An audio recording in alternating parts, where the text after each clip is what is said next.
Hey everyone, this is Case from Wingman Gaming, and I'm pumped because CWL Season 6 is officially underway.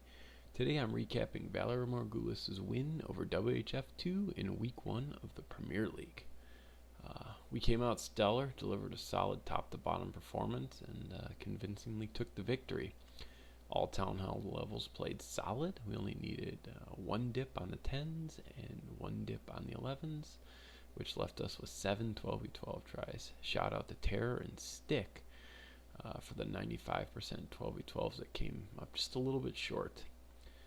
Defense across the board was also on point. We forced them to dip 3 of our 10s and forced 5 12v11 dip fails.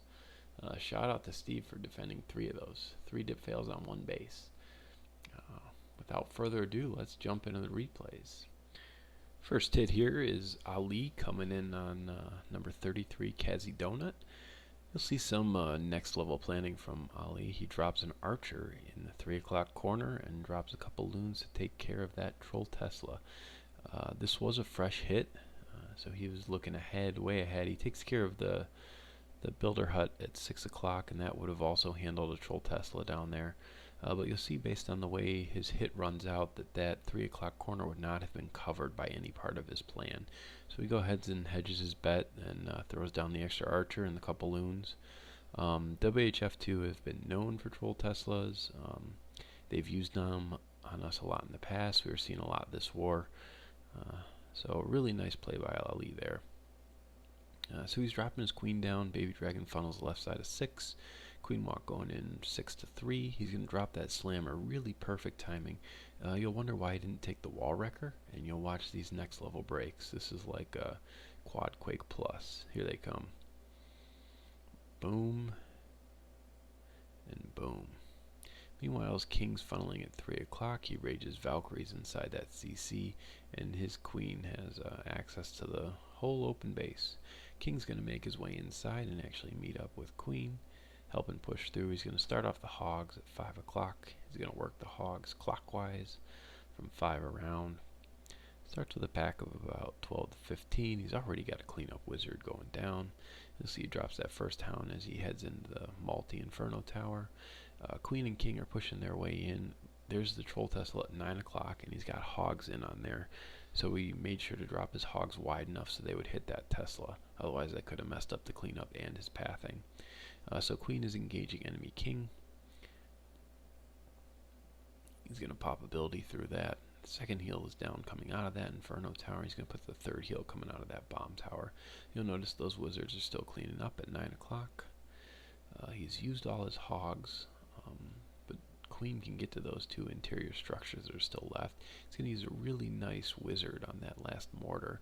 There's a giant bomb between the mortar and the air defense. Yeah, there likely was, seeing those 2 small bombs with it. A really nice play to keep what hogs left he had very healthy. Unfortunately, those Teslas near the town hall are going to take out the cleanup wizards, but this base is wrecked. You know, queen's working her way through that wall. She'll eventually double back for that storage. But really nice hit. You'll see how he accounts for all the 4 corner Teslas. The first one with the opener, the 6 o'clock one with the baby dragon, 9 o'clock with his hog deployment, and the 12 o'clock he was going to end his hogs there. So really nice use of the stone slammer, where maybe it's more obvious to use the wall wrecker. Great hit, Ali. Welcome to VM, and welcome to CWL season. Next we're looking at Steve's hit on number 15, Otis Driftwood, and this is Steve on his Big Daddy account. This base was scouted, so we knew where the Teslas were. Again, we have a couple trolls. And Steve's going to do a really nice play with his king here. We knew the CC was a double ice golem loon, and Steve wanted to walk this base, and so he's going to use his king very creatively to handle this CC so queen doesn't get stopped up and hung up in a weird spot.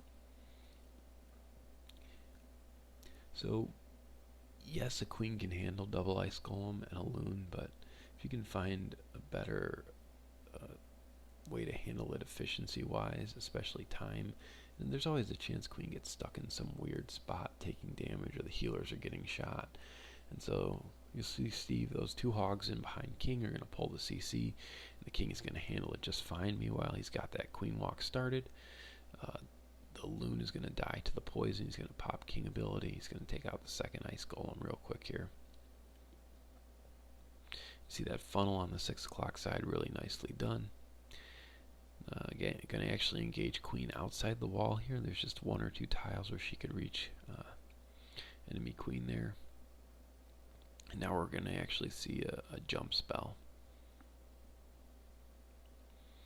So Steve's queen's going to behave, and now that the CC is gone, she can just work her way in. She actually has king tanking and pulling some of the healers in front.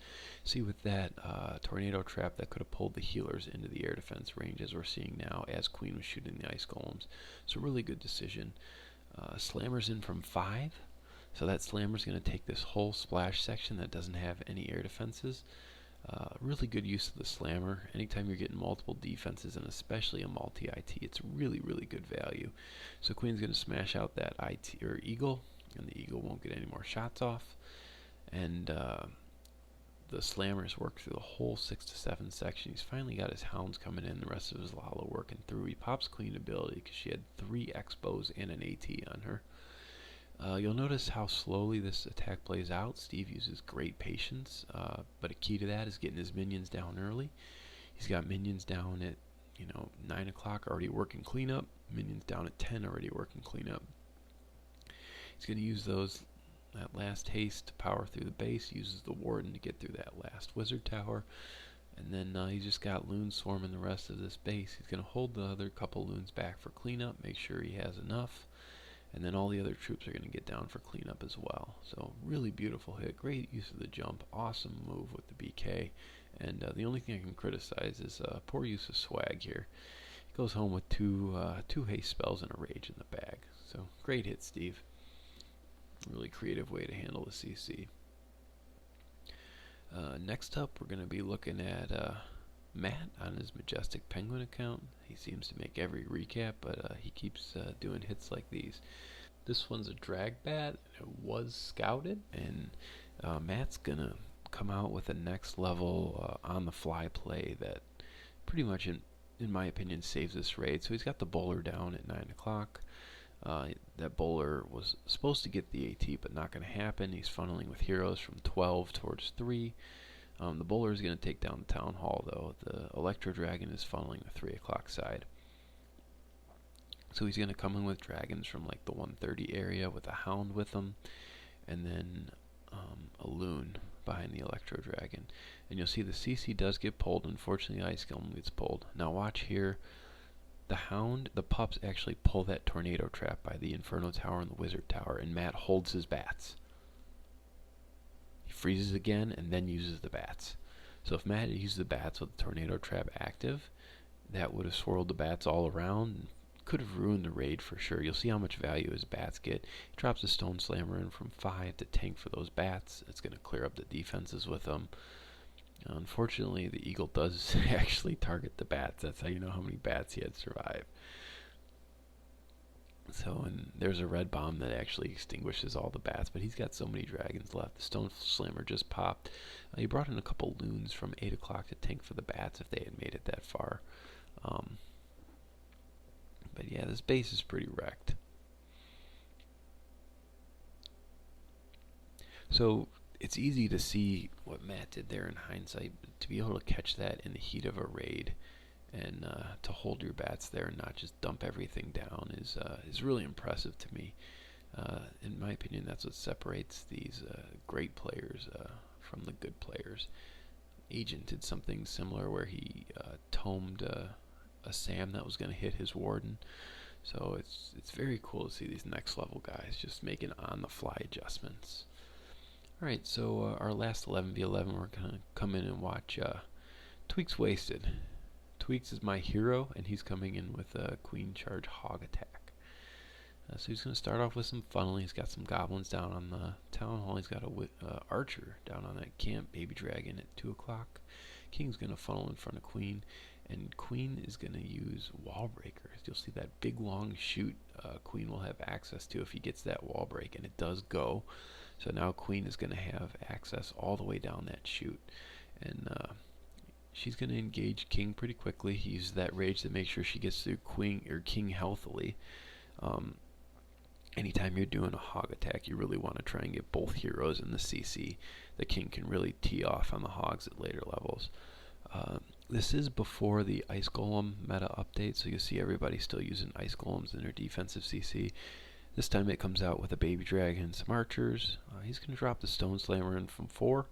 Just kind of start clearing defenses as his queen works. There he drops down that last rage for her. She's going to be engaging enemy queen real soon, and because that rage was down nice and early, he can hold queen ability for a little bit longer. Here he has to pop it because 3 expos are on it, on his queen, but he got to hold a little longer. In comes a trickle of hogs from 6 to 7, heavy-handed hogs from 8, and some pinching hogs from 10 o'clock. So these hogs are going to take kind of a funky path, but Tweaks keeps his eye on the prize, make sure his big group is healed up, and his queen really does work, stepping up way deep into that chute. So here come the hogs kind of doubling back, but they're going to pick up that eagle. You know, as long as they pick it up, he actually gets a slight healer switch, and then the healers change back onto queen. So amazingly, queen is actually going to live. So he's got those cleanup wizards going down to 8 o'clock. They're picking up behind the hogs. He's still got warden abilities. We really want warden to kind of catch up to those hogs. They're going to fly through this 12 o'clock portion of the base. Got some skellies on them, but there's enough hogs. There's the warden ability pop to shield him from that DPS. Toilet bowl trap is going to hold him up for a little bit, but not a ton of time. He sneaks in a wizard at 12 o'clock to start getting the cleanup going. Queen's actually breaking walls behind all the hogs, and this base is wrecked. So this was an awesome hit. Base recognition, you know, just doing that deep charge and you know, using hogs to clean it up. Hogs are still powerful on the right base, and given the right circumstances. So great hit for Tweaks. Nice fresh triple. And you'll see people using the slammer in creative ways and actually going back to old school wall breaking for queen. So last hit we're going to look at is Luke coming in on number 2, Cuss, and this is our 12v12. So Luke's going to drop a couple loons in here to start off the raid. Those are to try and pull Sams. This base had been scouted heavily. This was the base Terror got a 97% on. So a really good try to him. Luke's cleaning up that plan. He starts his queen from 9. She's going to walk towards 6. E-Dragon in at 12, moving towards 3, creating that funnel. This is going to be a queen walk E-Drag hit. So he's going to funnel off these 2 sides and bring in the bulk of the E-Drags right down the gut. There's the slammer. E-Drags behind it. Unfortunately, they're going to pull that Sam that the loon was intended for there that never picked up. Queen is actually supposed to take enemy queen here, but enemy queen's got her own intentions, ducks back behind the wall. Luke's queen ends up hitting the wall. It's not a great situation, but at least his queen lived. He's going to tome there through the Giga Bomb, protect those E-Drags from damage from that. And they kind of split off into 2 groups. He's got them both raged up, and they just kind of decimate this base inside those rages. Just multiple buildings per chain. They're going to kind of come back together here. He freezes that last air defense to try and protect them. He's bringing in king from 6. King's going to kind of trim off the edges and protect queen throughout the rest of the raid. It's a really kind of cool use for king there. Usually we see king coming in early with these dragon hits, but instead he used the 1 dragon up top. And those Sams on that side of the base kind of decimated. This raid was looking overkill until all those Sams came in. But he used the E-Dragon at 12, the funnel, instead of the king, and that allowed him to bring in the king at 6 o'clock near the end of the raid. And you'll see it pays dividends. 12v12 is hard right now. You know, everybody's buildings are upgraded, walls are nearly done, and with that 3rd Inferno Tower, there's so many objectives that you need to accomplish with your army. Sometimes it's really tough to account for all of them. But you know, with a well-documented plan here, Luke went in and he got it done. So it kind of gets suspenseful at the end here as the healer switches to the VK, and he's going to beat through that final wall.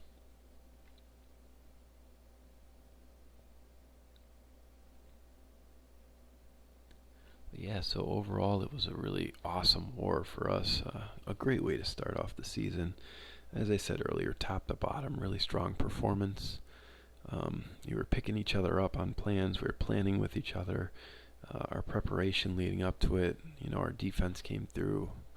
Just really strong performance. I'm proud to be part of this team, and hopefully we got a great season ahead. Thanks for joining me today. Once again, this is Case from Wingman Gaming, flying out.